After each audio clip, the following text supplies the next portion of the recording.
फिर से स्वागत है आप सभी का आर के एजुकेशन गाइडलाइन के अंदर। तो लास्ट सेशन में हमने देखा था डेटा स्ट्रक्चर के टाइप। तो डेटा स्ट्रक्चर के अंदर हमने दो टाइप्स पढ़े थे, simple data structure and compound data structure. Simple data structure के अंदर हमने देखा था array and structure, and compound data structure के अंदर पढ़ा था linear data structure and non linear data structure. तो इसमें से आज अपन का सेकंड जो चैप्टर है वो है सिंपल डेटा स्ट्रक्चर का एरे। तो चैप्टर शुरू करने से पहले मैं आपको बताना चाहूंगा कि एरे की जो है जरूरत क्यों पड़ी थी, एरे क्यों काम में लिया जाता है। तो उसके लिए हम 11th के अंदर हमने पढ़ा था एक वेरिएबल। तो उससे पहले आपको पता होना चाहिए कि वेरिएबल क्या होता है। तो वेरिएबल क्या होता है कि वेरिएबल आपके कंप्यूटर की मेमोरी के अंदर डेटा को स्टोर करने के लिए हम प्रोग्राम के अंदर वेरिएबल को डिक्लेयर करते हैं। तो वेरिएबल तो वो होता था वेरिएबल। अब है कि एरे। तो एरे की जरूरत क्यों पड़ती है कि हमें क्या होता है कि कभी कभार एक से ज्यादा वेरिएबल, एक से ज्यादा वैल्यू है जो हमें एक ही वेरिएबल के अंदर स्टोर करनी पड़ती है। तो उसके लिए अपन क्या करेंगे, हमारे पास एक फर्स्ट ऑप्शन तो होता है कि जितनी वैल्यू अपन को स्टोर करनी होती है उतने वेरिएबल लेने होते हैं। सपोज अपन के पास में किसी स्टूडेंट की वैल्यू है, किसी स्टूडेंट के मार्क्स है, एक स्टूडेंट के मार्क्स 5 सब्जेक्ट के मार्क्स स्टोर करने हैं, तो हमें 5 वेरिएबल लेने पड़ेंगे। और वही चीज अपन अगर मान ले 50 स्टूडेंट है और 50 स्टूडेंट के पांचवा सब्जेक्ट के मार्क्स स्टोर करने, तो ऐसे हमारे पास में बहुत सारे वेरिएबल लेने पड़ेंगे। तो इतने सारे वेरिएबल लेंगे तो हमारे प्रोग्राम की साइज है जो बहुत बड़ी हो जाएगी, और इससे हमारे क्या होता है, प्रोग्राम के अंदर एरर आने की बहुत ज्यादा संभावना होती है। तो उसके लिए हमारे पास में एक जो कॉन्सेप्ट है वो है एरे, जिसके लिए हम उसका एरे का यूज करते हैं। तो एरे होता क्या है, सबसे पहले मैं डेफिनेशन की बात करता हूं कि एरे, तो array is a collection of same data type alignment in a single variable. एक ही वेरिएबल के अंदर एक ही प्रकार के डाटा टाइप के समूह को हम एरे बोलते हैं। तो उससे पहले एक वेरिएबल है, सिंपली हम 11 के अंदर पढ़ा था वेरिएबल डिक्लेयर करना। तो वेरिएबल को डिक्लेयर करने से पहले हम लिखते थे इंटीजर, फिर हम लिखते थे डेटा टाइप का नेम, तो मैंने लिख दिया ए। तो यहाँ पे जो इंट जो है वो इंडिकेट करता है डेटा टाइप को। तो इंटीजर मेरा डेटा टाइप हो गया, ए जो है मेरा क्या हो गया, वेरिएबल का नेम हो गया। तो जैसे ही अगर मैं ऐसे लिखता हूं तो मेरी कंप्यूटर की मेमोरी के अंदर एक जगह एलोकेट हो जाती है, एक जगह रिजर्व हो जाती है, उस जगह का नेम हो जाता है ए। उसके बाद अगर मैं करता हूं ए इज इक्वल टू 10, तो मेरी कंप्यूटर की मेमोरी के अंदर जो जगह बनी है उस जगह के अंदर वैल्यू चली जाती है 10। तो ये होता है आपका वेरिएबल। अगर मुझे ऐसे ही 10 जिसे नंबर मैंने स्टोर करवाया है कंप्यूटर की मेमोरी के अंदर, वैसे मुझे 5 और नंबर स्टोर करवाने हैं। तो अगर मैंने वापस से लिख दिया a इज इक्वल टू 20, तो इससे 20 यहां स्टोर तो हो जाएगा, बट जो 10 था वो रिप्लेस होकर 20 स्टोर होगा। 10 है जो पहले वाली वैल्यू इसके अंदर रहेगी नहीं। तो मुझे 5 वैल्यू स्टोर करनी है, तो ऐसे मुझे क्या करना होता है कि 5 वेरिएबल अलग अलग लेने पड़ते हैं। अब 50 वैल्यू करनी है तो 50 वेरिएबल लेने पड़ते हैं। ऐसे क्या हो जाता है, अगर मुझे ज्यादा वैल्यू स्टोर करनी है तो मेरा प्रोग्राम बहुत बड़ा हो जाता है ऐसे वेरिएबल लेने से। तो इस कॉन्सेप्ट को थोड़ा सरल करने के लिए हमारा नया कॉन्सेप्ट जो आया है वो है एरे।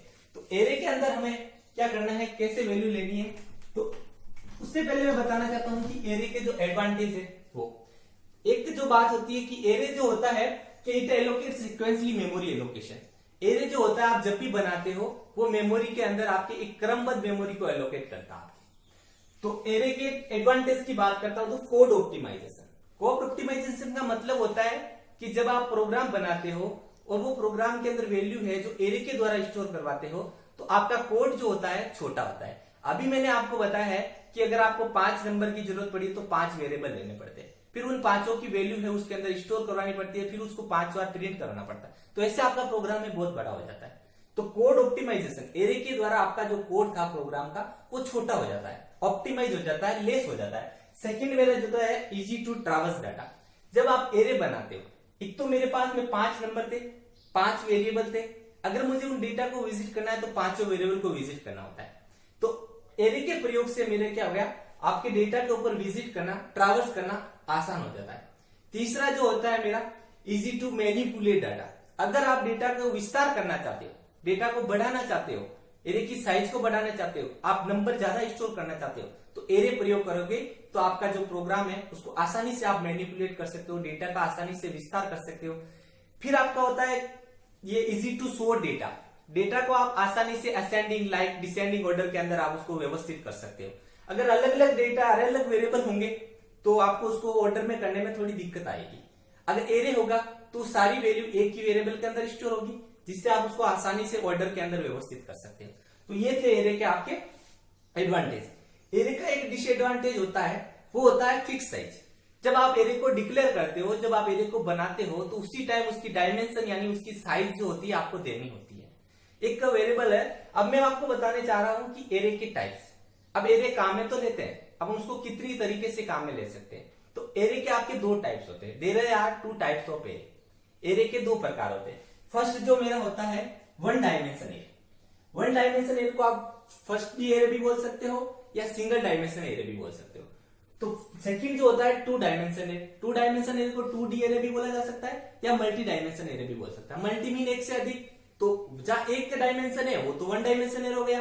अगर एक से ज्यादा अगर डायमेंशन आती है तो टू डायमेंशन भी हो सकती है और मल्टी डायमेंशन भी हो सकती है। बात करते हैं अपन सिंगल डायमेंशन एरे की। तो सिंगल डायमेंशन एरे होता है क्या होता है, a list of item can be given one dimension array. वापस से ध्यान से सुनिएगा कि वन डायमेंशन एरे होता है क्या। तो a list of item can be given one variable name using only one subscript. एक ही वेरिएबल के अंदर एक ही सब स्क्रिप्ट का यूज करते हुए एक आइटम की लिस्ट जो अपन स्टोर करवाते हैं उनको अपन वन डायमेंशन एरे कहते हैं। तो वन डायमेंशन एरे को अपन थोड़ा विस्तार से समझते हैं कि उसको कैसे डिक्लेयर करते हैं, उसके अंदर डेटा को कैसे स्टोर करेंगे। तो ये तो उसकी होगी डेफिनेशन। अब मैं बात करता हूं वन डायमेंशन एरे के अंदर उसको डिक्लेयर कैसे करेंगे। तो डिक्लेयर करने के लिए सबसे पहले हर एक कंप्यूटर के अंदर हर एक प्रोग्राम का हर चीज को डिक्लेयर करने का एक सिंटेक्स, एक प्रारूप होता है। तो वन डायमेंशन एरे के जो प्रारूप होता है वो होता है आपका पहले डेटा टाइप,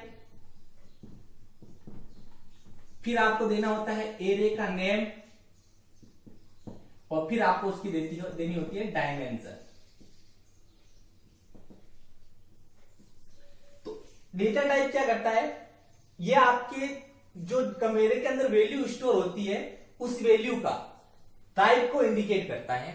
एरे नेम जो होता है आपके, जो आप एरे का नाम है, मेमोरी की जो नाम है वो किस नाम से देना चाहोगे। डायमेंशन जो होती है उसकी साइज को, जो maximum number of value, maximum number of element array के अंदर आप कितनी वैल्यू है जो स्टोर करोगे, तो उसको ये डायमेंशन है जो इंडिकेट करता है। अब एक मैं एक एग्जांपल लिखता हूं। डेटा टाइप इंटीजर, एरे का नाम मैंने ले लिया ए। सिंपली अपन वेरिएबल ऐसे डिक्लेयर करते थे। बात आ गई अपने एरे की, तो एरे के अंदर अपन को क्या करना पड़ता है, डायमेंशन देनी पड़ती है, यानी उसकी साइज देनी पड़ती है। एरे की परिभाषा हमने क्या पढ़ी थी, एक ही वेरिएबल के अंदर एक ही प्रकार के डेटा टाइप को समूह को हम एरे बोलते हैं। तो एक ही वेरिएबल है, अब इसके अंदर डेटा टाइप का समूह, वो भी कौन सा, सेम प्रकार का। तो सेम प्रकार मेरा डेटा टाइप कौन सा हो गया, इंटीजर। साइज मैंने जैसे मुझे वैल्यू स्टोर करवानी है 5, पहले मुझे क्या करना पड़ता था, 5 वैल्यू के लिए 5 वेरिएबल लेने पड़ते थे। अब इन्हीं 5 वैल्यू को हम एक ही वेरिएबल के अंदर स्टोर करवा रहे हैं। तो यहां इंटीजर क्या हो गया, एक डेटा टाइप हो गया, ए क्या हो गया, एक एरे का नेम हो गया, 5 क्या हो गई, इसकी साइज या इसकी डायमेंशन हो गई। जैसे ही आप ये बनाओगे तो कंप्यूटर की मेमोरी के अंदर आपके लिए 5 जगह रिजर्व हो जाएगी। फिर हमने पढ़ा था यहां पे कि it allocate sequentially memory allocation. Array जो होता है आपको क्रमबद्ध मेमोरी को रिजर्व करता है, क्रमबद्ध मेमोरी को एलोकेट करके रखता है। तो इसके अंदर क्रमबद्ध मेमोरी यानी इस पूरी जगह का नाम क्या हो गया, ए। इसको समझने के लिए मान लो आप कभी आपने क्रिकेट मैच खेला है, तो आप मैच खेलने से पहले क्या होता है, आपको जो भी खिलाड़ी होते हैं उनको पहले डिक्लेयर करना होता है कि मेरे टीम के ये खिलाड़ी है। इससे क्या होता है, जब भी कोई खेलता है या कोई दूसरा बंदा आके आपकी टीम के अंदर नहीं खेल सकता है। वही चीज है कंप्यूटर, आप सब जानते हो कि computer no IQ power, computer के पास में दिमाग नहीं होता है। वो ओनली आप जैसा इंस्ट्रक्शन दोगे उस इंस्ट्रक्शन के ऊपर कार्य करेगा। तो हमें यहाँ पे वैल्यू स्टोर करवानी है, तो हम बोल के कंप्यूटर को नहीं कह सकते ये वैल्यू स्टोर करो। देन ये सारी चीजें अपन को क्या करनी पड़ती है, कोड के द्वारा समझाना होता है, एक भाषा के अंदर लिखनी होती है। हम जो भाषा लिख रहे होते हैं वो हमारी हाई लेवल लैंग्वेज होती है। तो हाई लेवल लैंग्वेज से हमने लिखा है तो कंप्यूटर की मेमोरी के अंदर एक जगह बनी जिसका नेम हो गया है। अब ये सीक्वेंसली मेमोरी, इसका इंडेक्स नंबर दे दिया जाएगा। एरे का इंडेक्स नंबर हमेशा 0 से शुरू होता है और लास्ट जो होता है उसकी साइज -1।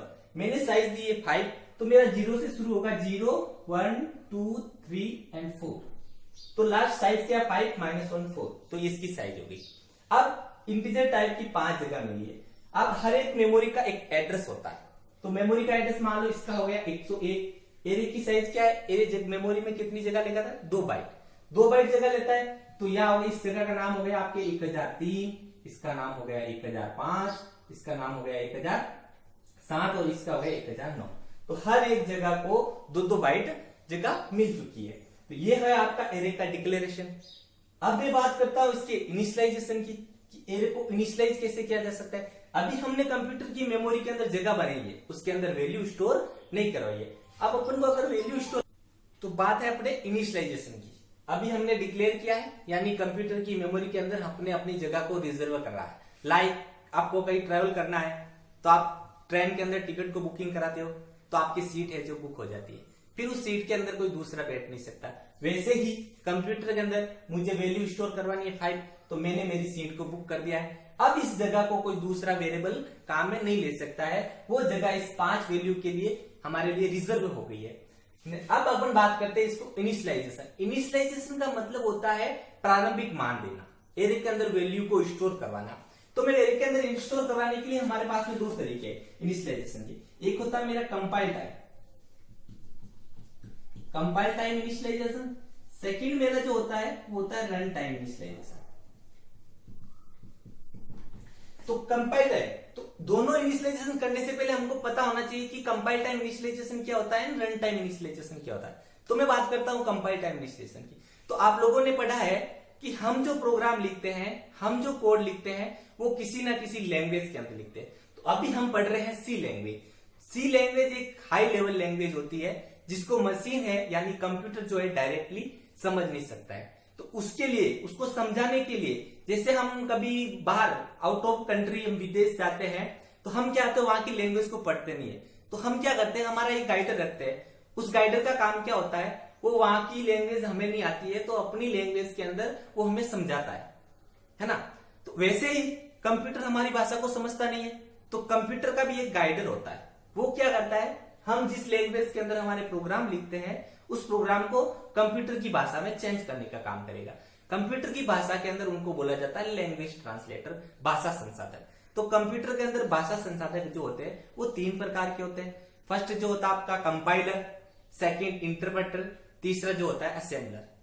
कंपाइलर एंड इंटरप्रेटर दोनों ही सेम होते हैं। एक जो होता है आपको आपके द्वारा लिखे गए कोड है उनको लाइन टू लाइन चेंज करता है, एक है जो पूरे प्रोग्राम को एक साथ में चेंज कर देता है। असेंबलर जो होता है वो असेंबली भाषा, कंप्यूटर की एक लैंग्वेज है असेंबली, उस असेंबली भाषा के कोड को मशीन की भाषा में चेंज करता था। तो हमारी बात है initialisation of 1 dimension array. First the array के अंदर वैल्यू को स्टोर करवाना, तो उसके लिए अपने पास में 2 ऑप्शन है, एक है हमारा कंपाइल टाइम इनिशियलाइजेशन, दूसरा है run time initialisation. Compile time initialisation का मतलब होता है जब वेरिएबल को डिक्लेयर किया जाता है या एरे को डिक्लेयर किया जाता है तो उसी टाइम उसको वैल्यू को दे दिया जाता है। तो मैं जैसे वेरिएबल मैंने बनाया यहाँ पे, ये मैंने लिखा है इंटीजर ए। अब इस ए की वैल्यू मैं अगर यहाँ डायरेक्ट ही दे देता हूं इज इक्वल टू 10, तो ये क्या होता है कंपाइल टाइम इनिशियलाइजेशन। आपने पढ़ा है कि जब भी प्रोग्राम बनाते हो तो प्रोग्राम को जब आप रन करवाते हो तो रन होने से पहले प्रोग्राम क्या होता है, पहले कंपाइल होता है। कंपाइल होने का मतलब है मेरे द्वारा लिखा गया जो कोड है पहले मशीन की भाषा में चेंज होता है, मशीन फिर उस चीज को क्या करती है, रन करती है और हमारे प्रोग्राम का आउटपुट देती है। तो जो मैं कोड लिख रहा हूं, मान लो मैंने ये कोड लिखा है, इस कोड की वैल्यू मैंने 10 अभी दे दी है, तो जब ये कंपाइल होगा तो साथ में इसकी भी, ये भी आपके साथ में कंपाइल होगा, यानी एक मशीन की भाषा में चेंज हो जाएगा। मशीन की भाषा का मतलब 0 और 1 के अंदर चेंज हो जाएगा। मशीन 0 और 1 को समझती है, यानी बाइनरी लैंग्वेज को समझती है। तो ये जो कोड है साथ में चेंज होगा, तो इसलिए इनको बोला जाता है कंपाइल टाइम इनिशियलाइजेशन। अब अपन एक प्रोग्राम बनाते हैं जिसके अंदर एक एरे बनाते हैं, 1 डायमेंशन एरे, जिसके अंदर अपन क्या करते हैं, कंपाइल टाइम इनिशियलाइजेशन करते हैं। तो मैं एक प्रोग्राम बनाता हूं, हैज इंक्लूड studio.h, stdio.h, मैंने लिखा है void main। अब मैं क्या करता हूं, एक एरे बनाया, इंटीजर, डेटा टाइप, एरे का नाम ले लिया a और वैल्यू स्टोर करवा देता हूं मैं 3। तो मेरे को क्या हुआ है, कंप्यूटर की मेमोरी के अंदर 3 जगह है जो रिजर्व हो गई। अब अगर मैं इसकी वैल्यू कंपाइल टाइम लेना चाहता हूं तो मैं इज इक्वल टू करके ब्रेसेस एंड डायरेक्टली इसकी वैल्यू स्टोर करवा सकता हूं 20 एंड 30 और वापिस मेरा ब्रैकेट बंद। अलग अलग वैल्यू को सेपरेट ही करने के लिए कोमा का यूज किया जाता है एंड सेमीकोलन अपन का स्टेटमेंट जो है खत्म होगा। अब मैंने इसकी क्या की, इसकी वैल्यू डायरेक्टली डाल दी, तो वैल्यू मैं ऐसे भी डाल सकता हूं। मैं चाहता हूं, हमने यहाँ पर डाला कि ये जो है आपकी क्या करता है, सीक्वेंसली मेमोरी एलोकेशन करता है, तो मैं इस वैल्यू को यहाँ पे दे सकता हूं कि मेरे पास में क्या है, 3 जगह आई थी। 3 जगह कौन सी आई थी, 0, 1 और 2। तो इस जगह का नाम क्या हुआ, A0, A1 और A2। अब इसके अंदर वैल्यू डालना तो मैं ऐसे भी डाल सकता हूं कि A0 is equal to 10, A1 is equal to 20 and A2 is equal to 30। तो ऐसे भी आप इनिशियलाइज कर सकते हो।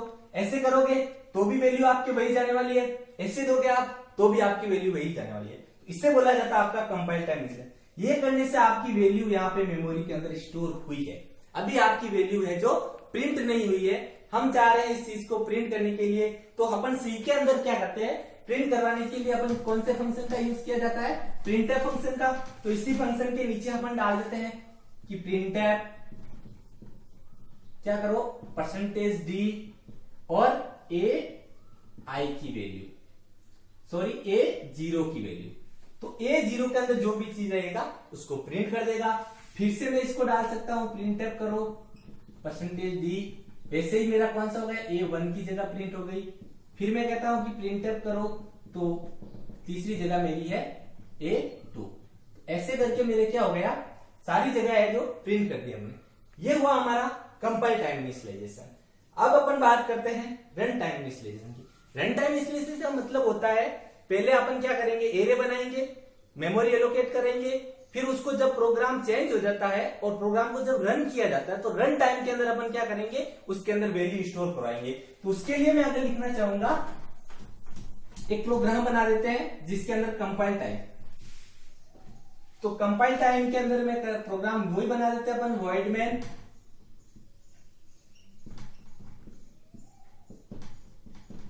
यही मैंने लिया A3 का। अब है कि जब आप कंपाइल टाइम इनिशियलाइजेशन करते हो तो आपने सी के अंदर 11 पे एक कॉन्सेप्ट पढ़ा था, लूप।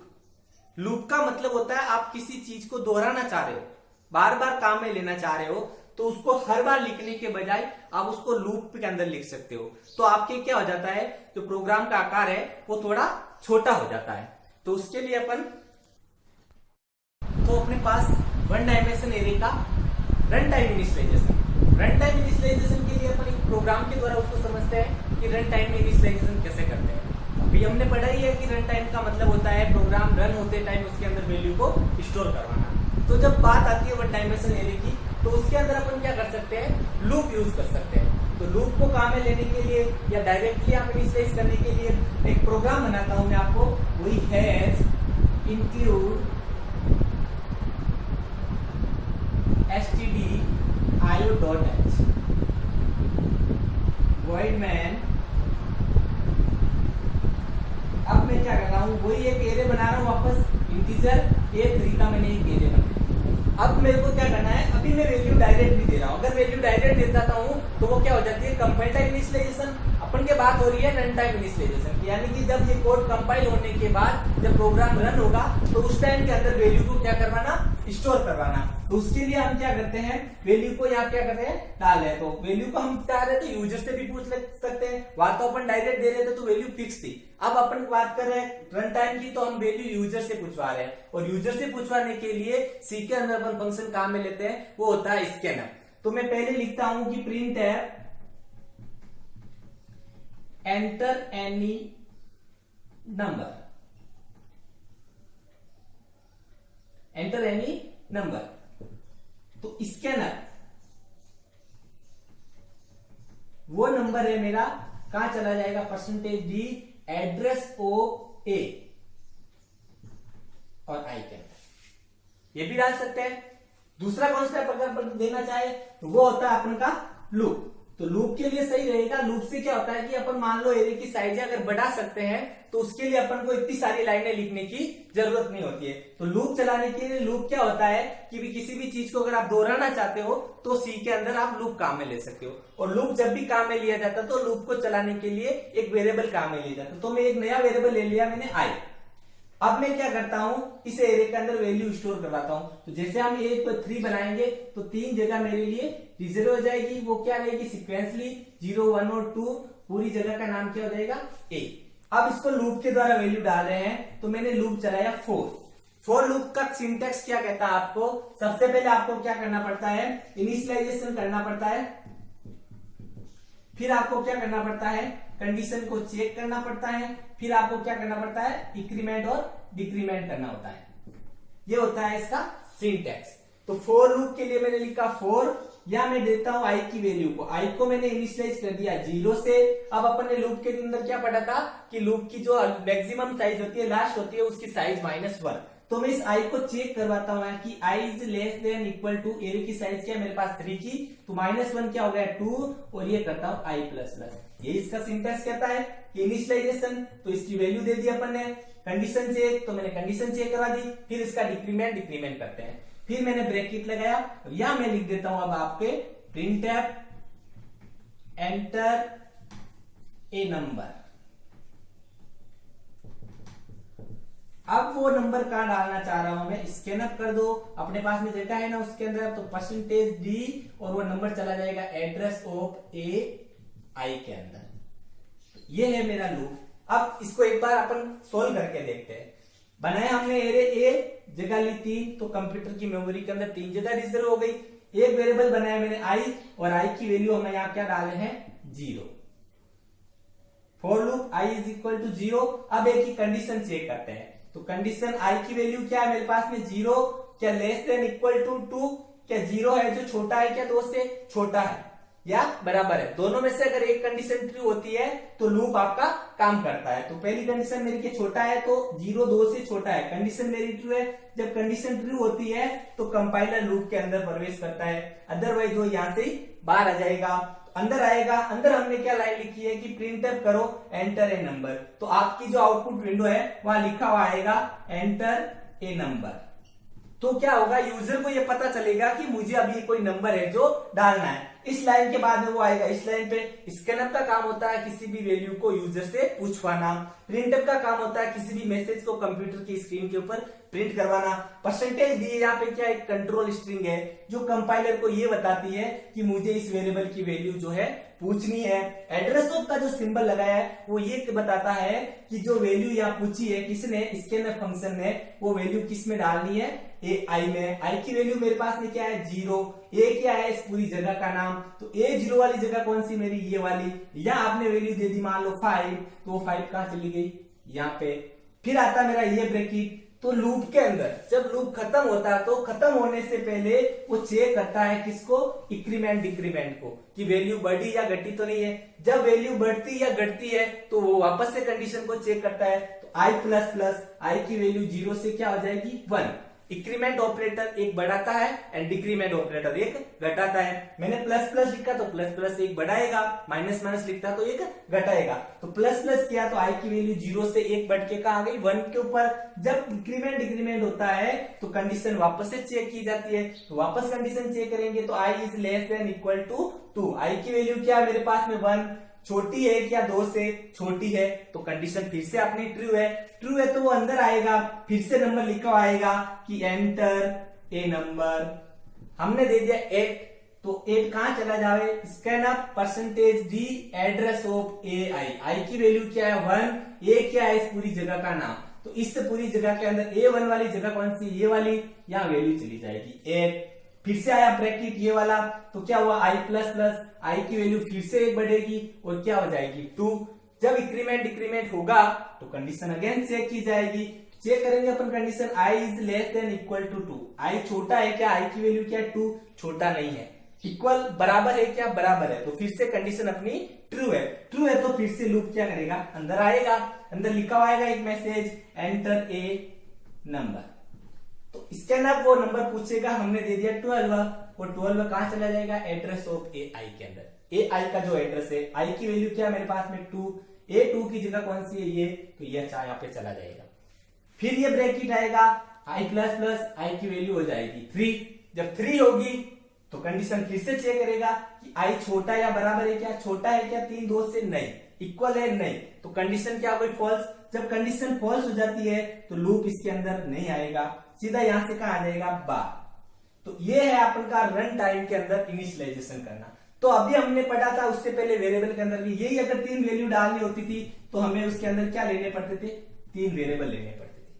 मुझे 50 वैल्यू डालनी है तो 50 वेरिएबल लेने पड़ते थे, 100 डालनी है तो 100 लेने पड़ते। तो उससे क्या होता, हर एक वेरिएबल को अलग अलग वैल्यू देते तो हमारा प्रोग्राम का कोड है जो बहुत बड़ा हो जाता, फिर से उसको प्रिंट करने में भी समस्या आती, इससे कहीं पे भी एरर आती है तो पूरे कोड को चेक करना पड़ता है। तो ये अपना लूप था। तो लूप के अंदर अपने एक एडवांटेज के अंदर पढ़ेगा कि कोड ऑप्टिमाइजेशन, लूप एरे के प्रयोग से प्रोग्राम का कोड है जो छोटा हो जाता है। तो वही अपन जहां 5 लाइन डाल रहे थे वैल्यू डालने के लिए, वो अपने 2 लाइन के अंदर काम हो गया। तो ऐसे मैं चाहूं तो अब यहाँ पे क्या कर सकता हूँ, 10 लेनी है तो मैं यहाँ पे 10 लिख सकता हूँ, बस चेंज क्या करना है, वैल्यू 10 दी है और यहाँ अपन चेक करवाएंगे तो 9 हो जाएगा और ये अपनी 10 वैल्यू को एरे के अंदर स्टोर हो जाएगी। तो ये होता है। इससे अब क्या हुआ है, ये वैल्यू अपने क्या हुई, एरे के अंदर स्टोर हुई है, यानी लोकेशन अंदर गई है। अब मान लो आपको प्रिंट करना है, वैल्यू को प्रिंट करवाना है, तो ये अभी तो वैल्यू अपन ने स्टोर करवाई है, प्रिंट अभी नहीं हुई है। तो प्रिंट करवाने के लिए आपको सिंपल सा ध्यान होना चाहिए, बस क्या करना है आपको, जहां मैंने स्कैनर, पूछने का काम कौन सा फंक्शन करता है, स्कैनर, मैं इस लाइन को यहां से हटा देता हूं और जहां ये प्रिंट क्या करवा रहे हैं अपन, लाइन एंटर ए नंबर, वहां पे हम लाइन प्रिंट नहीं करवा के अपन क्या करवा देते हैं, %d और किसकी वैल्यू, आई की वैल्यू। यानी कि एक बार लूप चलाया था अपन ने वैल्यू डालने के लिए, यही लूप अपन नीचे वापस चला लेंगे, जिसके अंदर अपन क्या करेंगे, स्कैनर नहीं डाल के डायरेक्ट वैल्यू को प्रिंट करवा देंगे। अब इसको प्रिंट करवा देते, देखो वापस जब लूप चलेगा तो इनिशियलाइजेशन अगेन होगा, वापस से जी आई की वैल्यू क्या हो जाएगी, यहाँ पे 0 हो जाएगी, क्योंकि नया लूप चलाया था तो नई वैल्यू तो मिलेगी। तो यहाँ पे ये लूप खत्म हुआ, जब लूप खत्म हुआ तो यहाँ पे इस आई की वैल्यू है जो खत्म हो गई। अगेन वापस शुरुआत, आई की वैल्यू क्या हो गई 0, अपन चेक करें कि छोटा है क्या 2 से, छोटा है, अंदर आएगा, अंदर इसका काम अपन ने क्या दिया है कि प्रिंट कर दो ए आई को, आई की वैल्यू क्या 0, तो 0 पे क्या 5 को वो प्रिंट करवा देगा।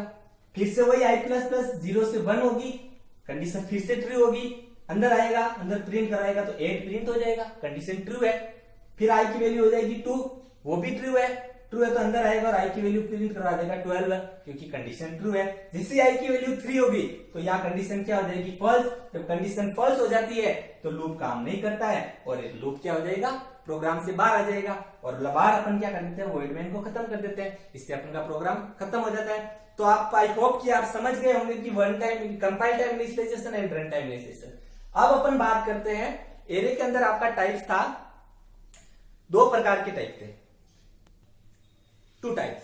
तो 1 डायमेंशन अच्छे से हो गया, सेकंड था अपना 2 डायमेंशन एरे, जिसको 2D एरे भी बोला जाता था, मल्टी डायमेंशन एरे भी बोला जाता था। तो अपन पहले बात करते हैं 2 डायमेंशन एरे के अंदर उसकी परिभाषा की। तो 2 डायमेंशन एरे क्या होता है, 2 dimension array is a continuously memory location holding similar type of data arrange row and column format. तो अपन क्या करेंगे कि भाई एक ही प्रकार के डाटा को रो एंड कॉलम के फॉर्मेट के अंदर व्यवस्थित करने के लिए 2 डायमेंशन एरे जो है आपको एक कंटिन्यू मेमोरी लोकेशन देता है। तो उसके लिए अपन इसको एक एग्जांपल, सबसे पहले सिंटेक्स, मैंने कहा हर एक स्टेटमेंट का सिंटेक्स होता है। तो 2 डायमेंशन एरे को अपन डिक्लेयर कैसे करेंगे, तो डिक्लेयर करने के लिए जैसे 1 डायमेंशन एरे को डिक्लेयर करने के लिए अपन ने क्या लिखा था, डेटा टाइप। तो इसमें भी तो डेटा का टाइप आएगा कि एरे के अंदर आप वैल्यू किस तरीके की डालना चाहोगे, like integer, character, float, double etcetera. फिर वही अपने है कि एरे का नेम और उसके बाद में अपना क्या आएगा, उसकी डायमेंशन। अब बात अपने आ रही है 2 डायमेंशन एरे की, और 2 डायमेंशन एरे जो है वैल्यू को रो एंड कॉलम के फॉर्मेट के अंदर देता है। तो यहां अपन दे देंगे डायमेंशन फर्स्ट और यहां आ जाएगी डायमेंशन सेकेंड। तो dimension first and dimension second, यानी साइज पहली और साइज दूसरी। 1 डायमेंशन एरे में क्या होता था, ओनली यही साइज होती थी। अब डायमेंशन फर्स्ट नया क्या आया, यहाँ पे 2 साइज दे देगी। तो डायमेंशन फर्स्ट डेटा टाइप क्या करता है, ये आपके एलिमेंट्स यानी वैल्यू के टाइप को इंडिकेट करता है। एरे का नेम की जगह का नाम क्या है। अब बात आती है डायमेंशन फर्स्ट, इंडिकेट क्या करती है, नंबर ऑफ रो को, कि आपकी एरे के अंदर कितनी रो मिलेगी। यानी सीधी लैंग्वेज में कह सकते हैं कि 2 डायमेंशन एरे जो है आपको डेटा को इंडेक्स के रूप में स्टोर करने की सुविधा देता है। तो इंडेक्स की बात आई तो इंडेक्स तो रो एंड कॉलम से बनती है, तो अपन इसके अंदर कितनी रो लेंगे एंड कितना कॉलम लेंगे, तो उसके लिए नंबर है रो, तो वो dimension first and number of column वो आपके डायमेंशन सेकंड, ये दोनों बताते हैं। लिखते हैं इसका एक एग्जाम्पल के द्वारा इसको कैसे लिखेंगे। डेटा टाइप तो मैंने लिख दिया इंटीजर, एरे का नेम मैंने दे दिया एक्स, डायमेंशन की बात होती है तो कितनी रो लेंगे, तो अपन फिलहाल एक छोटा सा बना के देखते हैं। मैंने ले ली 2 रो और 2 ही कॉलम ले लेता हूं। तो जैसे ही मैं ये लिखूंगा तो एक कंप्यूटर की मेमोरी के अंदर मेरे एक जगह रिजर्व हो जाएगी ये 4। कितनी दी थी, 2 रो किसको बोला जाता है, आडी लाइन को रो बोला जाता है, तो मेरी ये आडी लाइन 2, तो 2 रो मिल गई। और अपने पढ़ा था कि सीक्वेंसली मेमोरी लोकेट करता है, तो 0 एंड 1 और 0 एंड 1, 2 रो हो गई मेरी, 2 ही कॉलम होता है, 0 से शुरू होता है और लास्ट साइज -1, तो साइज कितनी है 2 की, तो 0 1 हो गई साइज 1। अब पूरे एरे का नाम क्या हो गया, एक्स। ये एक एग्जांपल है। अब अपन क्या कर रहे हैं, इसी को एक वैल्यू देके देखते हैं। तो इसके अंदर भी वो सेम चीज है, वैल्यू स्टोर करनी है तो 2 तरीके से वैल्यू को स्टोर किया जा सकता है। एक वही कंपाइल टाइम है, दूसरा रन टाइम के अंदर। कंपाइल टाइम का मतलब जहां एरे को बनाया जाता है वही उसको वैल्यू को दी जाती है। तो मैंने एरे अगर यहाँ बनाया है तो मैं क्या कर सकता हूं, इसको डायरेक्ट यहाँ इक्वल टू करके ब्रेसेस और वैल्यू दे सकता हूं। मेरे पास में कितनी है, 2 रो और 2 कॉलम, तो 10 एंड 15। ये तो हो गई अपन के पहले वाले की, ये रखा तो 10 एंड 15, तो 10 एंड 15। यही मैं कोमा करके लिख सकता हूं वापस से 25 एंड 30। तो ये क्या हो गया, मेरे दूसरे की वैल्यू हो गई। तो हम दोनों की वैल्यू क्या कर सकते हैं, डायरेक्ट दे सकते हैं। वही अगर अपन थोड़ा सा इसको और बड़ा करना चाहें तो मैं डायरेक्ट वैल्यू ऐसे भी दे सकता हूं, x 0 0 is equal to 10, x 0 1 is equal to 20। क्योंकि एरे क्या था अपन का, यही था 0 और 1, 0 और 1। पूरी जगह का नाम क्या था, x। तो अपने पास में क्या है, पहली वैल्यू x 0 0। अब अपने पास में रो एंड कॉलम दोनों है, तो x 0 0 की जगह कौन सी है, पहली किसको बढ़ती है, रो को, तो रो का 0 ये वाला, कॉलम के लिए भी 0, तो 0 0 का कॉलम कौन सा हो गया, ये वाला, यहाँ पे चली जाएगी 10। दूसरा मैं कह रहा हूं x 0 1 इज 20, तो x 0 1 पहली रो का 0 ये रहा, दूसरा क्या रहा 1, तो 1, तो 0 1 का कॉलम कौन सा है, ये वाला, यहाँ पे चली जाएगी 20। ऐसे ही अगर वैल्यू देना चाह रहा हूं मैं x 1 और 0, वहां डाल सकता हूं 25, तो ये 25 हो जाएगा मेरे यहाँ पे। तो x 1 दूसरी रो आ गई है, पहला रो के लिए तो रो क्या है 1 वाली, तो ये वाली रो 1 और 0, तो 1 0 की जगह कौन सी है, ये वाली, ये 1 और ये 0, यहां मैंने दे दिया 25। और ऐसे ही आप देना चाहो तो 1 और 1, उसके अंदर मैं 35 डालना चाह रहा हूं तो 35 आ जाएगा। तो वैल्यू ऐसे भी दे सकते हो। ये तब तक आपके सुविधाजनक हो सकता है कि जब आपके एरे की साइज है वो छोटी हो। जब एरे की साइज बड़ी हो जाती है, मैं दे देता हूं यहाँ पे 10 की बना देता हूं कि मुझे 10 का चाहिए, तो तब क्या होगा, तब अपन क्या कर सकते हैं, ऐसे वैल्यू को देना पॉसिबल नहीं है क्योंकि एरे की जो प्रोग्राम की साइज है वो बहुत बड़ी हो जाती है। तो अपन का टॉपिक आता है रन टाइम के अंदर इनिशियलाइजेशन। तो अपन 2 डायमेंशन एरे को रन टाइम में कैसे इनिशियलाइज कर सकते हैं, उसको एक प्रोग्राम के द्वारा ही समझ लेते हैं। तो एक प्रोग्राम बना रहे हैं अभी अपन टेस्ट, तो मैंने प्रोग्राम लिखता हूं मैं वही हैज इंक्लूड stdio.h, ये आपकी हेडर फाइल। फिर मैं बात करता हूं void main। जब भी आप प्रोग्राम बनाते हो तो सबसे पहले कंपाइलर किसको ढूंढा जाता है, मेन प्रोग्राम को ढूंढा जाता है, क्योंकि प्रोग्राम की जो शुरुआत होती है मेन प्रोग्राम से ही होती है। तो void main अब बना रहा हूं मैं एरे इंटीजर, हमने बनाया a, ये 2 और ये 2। जब भी बात आती है 2 dimension array and run time initialisation की, तो वही कॉन्सेप्ट आपका लूप, और लूप के अंदर आपने पढ़ा है नेक्स्टेड लूप। नेक्स्टेड लूप का मतलब होता है एक लूप के अंदर दूसरा लूप, तो यानी लूप के अंदर लूप आएगा, पहली कंडीशन ट्रू होगा तो अंदर आएगा, फिर से अंदर कंडीशन दे दी जाएगी। तो मैंने एक वेरिएबल बनाया है। अब लूप चलाने के लिए आपको एक्स्ट्रा वेरिएबल की जरूरत पड़ती है, तो एक्स्ट्रा वेरिएबल पहले वाले लूप के लिए मैंने एक ले लिया i, दूसरा लूप और चलाना है तो मैं ले लेता हूं j। अब अपन वैल्यू दे रहे हैं, चलाया मैंने लूप 4 का सिंटेक्स क्या कहता है, इनिशियलाइजेशन, तो i की वैल्यू दे दी मैंने 0 अब साइज क्या है मेरे आई, पहले वाला चलेगा लूप हमेशा रो के लिए और बाहर वाला चलेगा कॉलम के लिए। तो पहले आई की वैल्यू 0, इसकी साइज क्या है 2, तो -1 1 से चेक करवा दिया और आई प्लस प्लस। अब अंदर आएगा नेक्स्ट एक, यानी एक लूप के अंदर दूसरा लूप, अंदर एक मैंने लूप और चला दिया 4 आई जे इज इक्वल टू 0, जे छोटा या बराबर है 1 से और जे प्लस प्लस अंदर आए। अब इसको थोड़ा सोल्व करके देखते हैं। आई की वैल्यू क्या हो रही है 0, चेक करते हैं क्या छोटा है क्या 1 से, छोटा है। छोटा है तो कंडीशन ट्रू है या फॉल्स, कंडीशन अभी ट्रू है क्योंकि 0 1 से छोटा है, तो ये कंडीशन ट्रू हुई तो अंदर आएगा।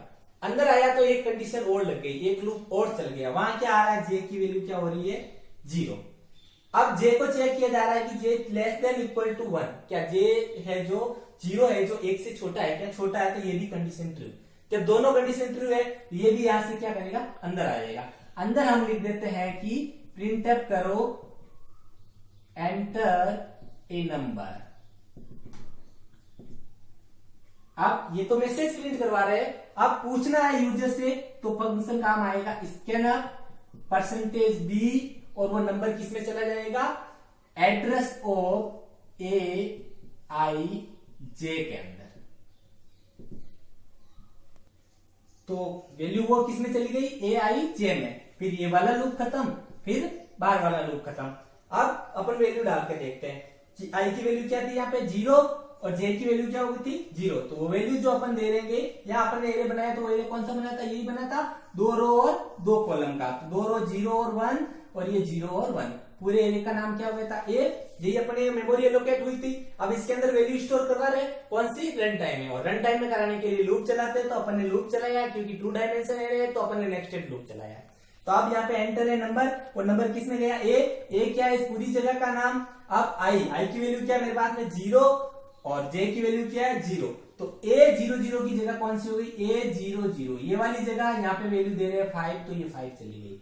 फिर क्या करते हैं अपन, ये वाला ब्रैकेट आता है अंदर वाला लूप। जब भी आप नेक्स्टेड लूप काम में लेते हो तो एक चीज ध्यान रखनी है, आउटर लूप से पहले इनर लूप खत्म होता है। जब इनर लूप खत्म होगा उसके बाद में आउटर लूप खत्म होगा, यानी कि अंदर वाला लूप पहले खत्म होगा फिर बाहर वाला लूप खत्म होगा। तो ये ब्रैकेट किसका है, अंदर वाले लूप का पहला। तब ये ब्रैकेट आएगा तो क्या चेक करेगा यहाँ से, जे प्लस प्लस को। जे की वैल्यू क्या हो जाएगी 0 से 1 हो जाएगी। जब इंक्रीमेंट डिक्रीमेंट होता है तो क्या होता है, कंडीशन को चेक किया जाता है। कंडीशन चेक करेंगे J is less than equal to 1, क्या जे की वैल्यू 1 से छोटी है, 1 से छोटी नहीं है, बट यहाँ क्या कह रहा है इक्वल यानी बराबर है। तो कंडीशन फिर से ट्रू है तो ये यहाँ से अंदर आएगा, फिर से लिखा आएगा एंटर ए नंबर। हम दे देते हैं 10, वो नंबर किसमें जाओ, scanner %d address of a आई क्या है मेरे पास में 0, जे क्या है मेरे पास में 1।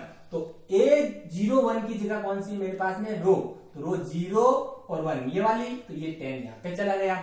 फिर से ये ब्रैकेट आया तो क्या हो गया जे प्लस प्लस, जे की वैल्यू क्या हो जाती है 2। जब 2 हो जाती है तो वापस इंक्रीमेंट डिक्रीमेंट होता है, तो कंडीशन को चेक करता है कि J is less than equal to 1। J की वैल्यू क्या है मेरे पास में 2, क्या छोटी है क्या नहीं, इक्वल है नहीं, दोनों ही कंडीशन क्या हो रही है फॉल्स हो रही है, तो ये काम नहीं करेगा, अंदर लूप आएगा ही नहीं। फिर आता अपना ये ब्रैकेट, ये किसका है बाहर वाला लूप का, तो क्या होगा आई प्लस प्लस। अब ये लूप खत्म हो गया है तो इसका स्कोप यहाँ पे खत्म हो गया जे का। तो जे आई प्लस प्लस आई की वैल्यू पहले क्या थी 0, अब क्या हो गई 1 हो गई। तो अब वापस से कंडीशन चेक करेगा कि आई है जो छोटा या बराबर है क्या 1 के। आई की वैल्यू क्या है 1, छोटा नहीं है बट बराबर है, तो कंडीशन ट्रू है तो फिर से अंदर आएगा, फिर से जे की वैल्यू क्या हो जाएगी मेरे पास में 0 हो जाएगी। 0 होगी तो फिर कंडीशन चेक करेंगे कि छोटा है क्या 1 से, 0 1 से छोटा है तो कंडीशन ट्रू है तो अंदर लिखा हुआ है एंटर ए नंबर, और नंबर किसमें चला गया ए आई क्या है मेरे पास में 1, जे क्या है 0, तो 1 0 की जगह कौन सी होती है ये वाली, यहाँ वैल्यू दे रहे हैं अपन 12 तो वो यहाँ पे चली जाएगी। फिर यही ब्रैकेट आया, ये ब्रैकेट किसका है इनर लूप का, अंदर वाले लूप का। तो जे प्लस प्लस जे की वैल्यू क्या हो रही है 1, जब 1 हो रही है तो कंडीशन को वापस चेक कर रहा है, इंक्रीमेंट हुआ है तो जे छोटा है या बराबर है क्या 1 के, तो छोटा है नहीं बराबर है यस, तो कंडीशन ट्रू हो रही है तो अंदर आया, अंदर वैल्यू पूछा यानी एक मैसेज आया एंटर ए नंबर, वो नंबर किसमें चला जाए ए आई क्या है 1, जे क्या है 1, दोनों ही 1 1, तो 1 1 की जगह के अंदर 15 डालना है तो ये 15 चला जाएगा। फिर ब्रैकेट आएगा जे प्लस प्लस, जे की वैल्यू ट्रू हो जाएगी, कंडीशन चेक करेगा, ना तो छोटा है ना ही बराबर है, कंडीशन फॉल्स तो ये काम नहीं होगा। ये वाला ब्रैकेट आएगा, ये ब्रैकेट आई प्लस प्लस, आई की वैल्यू हो जाएगी 2, तो आई की वैल्यू 2 है तो छोटा है नहीं, बराबर है नहीं, ये भी फॉल्स, तो ये फॉल्स है तो ये भी काम नहीं होगा, लूप अंदर जाएगा ही नहीं जाएगा, लूप खत्म। अपने एरे कितने का बनाएगा, 2 रो एंड 2 कॉलम का, तो 2 रो एंड 2 रो कॉलम के अंदर अपन की वैल्यू आ गई। तो ऐसे अपन क्या कर सकते हैं, इसके अंदर वैल्यू डाल सकते हैं। वही चीज वन डायमेंशन में थी, ये तो वैल्यू क्या की अपन ने डाली है। अब इसी वैल्यू को अगर प्रिंट करवाना चाह रहे हैं तो वो का वो है कि आपको ये वाली स्कैनअप वाली लाइन लिखने की जरूरत नहीं है, सीधी आप क्या कर दो, इसके अंदर वैल्यू डाल दो, और वो वैल्यू कहां डालेंगे, परसेंटेज बी और ए आई और जे के अंदर, वो का वो लूप वापस चलेगा। पहला आउटर लूप फिर इनर लूप, तो अंदर आएगा पहली बार में कंडीशन ट्रू होगी, पहले ये 0 की वैल्यू प्रिंट करेगा, फिर ये 0 1 की करेगा, फिर वापस से कंडीशन फॉल्स होगी, यहाँ आएगा आई की वैल्यू 1 होगी, तो फिर इसको करेगा 1 0 को और 1 1 को, ऐसे करके आपकी पूरी इंडेक्स जो है प्रिंट हो जाएगी। ये है आपका कॉन्सेप्ट आज का एरे। आई होप कि आपको समझ में आया होगा। वीडियो को कंटिन्यू देखते रहिएगा। Thank you.